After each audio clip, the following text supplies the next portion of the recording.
Hi friends, and thanks for tuning in. Let's dive right into Power Apps and see how to work with the model-driven sample apps that Microsoft gives you out of the box. But just real quickly, first things first, there are two types of apps that you can build in Power Apps. There's a model-driven app, which pulls data from what's called the Dataverse, formerly the Common Data Service. And with this kind of app, the look and feel and the layout is all driven by your data. And that's what we're going to be working with in this video. But just for your information, on the other side, we have the Canvas app, which will give you a lot more control over the user interface as far as colors, layouts, margins, and so on. If you want to learn how to get started with Canvas apps, check out the video linked above. But moving on to model-driven apps, which is what we're here for, we're going to start at admin.powerplatform.microsoft.com. And this is a free 30-day trial that I've set up. If you don't know how to do that, I have a video for that as well. Check out the link above. The first thing we're going to do is create a new environment. I have a couple here, but we're just going to start clean by creating a new one. Just so we can remember what this one is for, I'm going to call it Sample Apps. The type will be Trial Subscription Based. I'll leave everything else the same and click Next. On this screen, I'll leave everything the same except for this one here. Very importantly, we want to deploy the sample apps and data. That's the whole point of this video, so make sure you toggle that and hit Save. I'll come up and click refresh just to make sure this is ready, and it is. Now, the next thing we want to do is go over to make.powerapps.com. This is where we actually do the app development. First thing to check though is that you're in the correct environment. So up here, toggle to sample apps. That's the environment we just created. And then over on the left, if you click on apps, you'll see there's 4 apps here. It's really the first 3 that we're interested in though. These are the sample apps that Microsoft gives you to kind of play around, learn how the interface works, and so forth. I'll just give you a quick description of all of these. The Asset Checkout app lets you reserve tools and equipment and also calculates inventory. The Innovation Challenge, this is used as a starting point for running a company innovation challenge.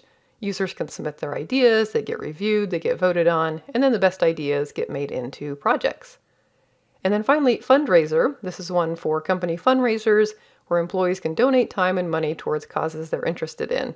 This one incorporates goals and tracks performance towards them. Feel free to peruse any of these. It's really a great way, like I said, to get familiar with the interface and how these model-driven apps work. But I want to give you a super brief primer on how you can start customizing the apps. For our purposes, we're going to choose the Innovation Challenge. Let me click into there. And this is the interface that the end user would see. We have some nice dashboards, and what's great about these sample apps is they also have a lot of sample data, so it looks very real world. Challenges, these are the challenges or problems that the company is having, and they want people to submit ideas on how to fix them. Here's the ideas. If we just click into one of these, you'll see the different information there about the idea. And then we have team projects. Just clicking into one of these. This is sort of the last step. So the ideas that were the best, they get made into projects that have budgets associated, schedules, and so on. And I would say generally this is a pretty robust app that you could just take and use. But for purposes of showing you how to customize things, let's come back to ideas. And maybe just looking at one of these, we want to add a field or a column here that captures where in the world the submitter is from, so their region. Now I can't make that customization here in this UI. I need to come back to make.powerapps.com. And then we're going to come into Solutions. Solutions are sort of a container to hold your changes, your customizations. And we're not going to get into too many details, but it is a best practice to create a solution because that lets you download it and move it to another environment. So we'll say New Solution. For display name, Tiny Technical Tutorials, our favorite. And then for Publisher, there is a default or 2 defaults set up here. We want to create a new one though. A publisher will let you keep track of what you have added to the database versus what others have. This one, the name, can't have any spaces. And then down here, importantly, is the prefix. This gets prefixed on the names of things like your tables or your columns. We're going to do TTT, and you'll see a preview of that down there. So this one's really important, again, so you know what you've changed in the database versus what others have. And we'll hit Save. Okay, make sure you select that publisher and create. Okay, now clicking into the solution. Our solution obviously is empty. Again, you can kind of think of it as a container. What we need to do is add that innovation app so we can start customizing it. To do that, we'll say Add Existing App and Model-Driven App. It recognizes what we have already, so we'll select Innovation Challenge and add. And then we also need to add the table that holds the ideas. That's what we want to customize. So here we're going to say add existing table. And if we scroll down, there should be one called idea. There is. Say next. Make sure you include all components. This means you're going to grab the different columns and forms and views, everything associated with ideas, and click add.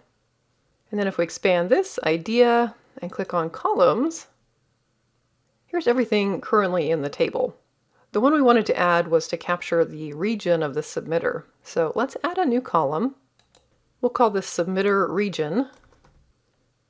And for data type, this is going to be one called choices, which lets you enter different choices.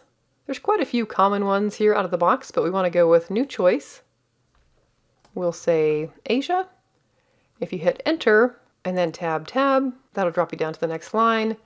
Next will be Africa, Australia. You can also click on add new item, just trying to save myself some mouse clicks here. Europe, North America, and South America. We're going to assume that there's nobody in Antarctica. Hit save. Everything else here you can leave the same, and done. If you scroll down, you'll notice the submitter region. So that's a new column. The reason it's bold is because we haven't saved the table yet, so that's a nice clue that you need to save table. And then the next thing we need to do is actually put this onto the form or the user interface so that users can interact with it. We'll come over to Forms. And the one you want in this case is form type main, which is called information, like all of them are. Click into that. Down here on the bottom, I'll use this to zoom in a little bit so we can see better. But this is the form or the screen that we saw just a minute ago in the end user UI. We want to add that submitter region here. So we will come here to, if you expand this, it's a little easier to see, table columns. And then go find our new column, submitter region. And then just click on that and you want to drag it up to the form. We'll just drag it right here. You'll see the little line where it's going to be dropped. We'll put it right here. And that's it. You want to make sure to save and publish, or you can just publish and that will also save. And this is basically pushing your changes to the database so they'll be available to other users.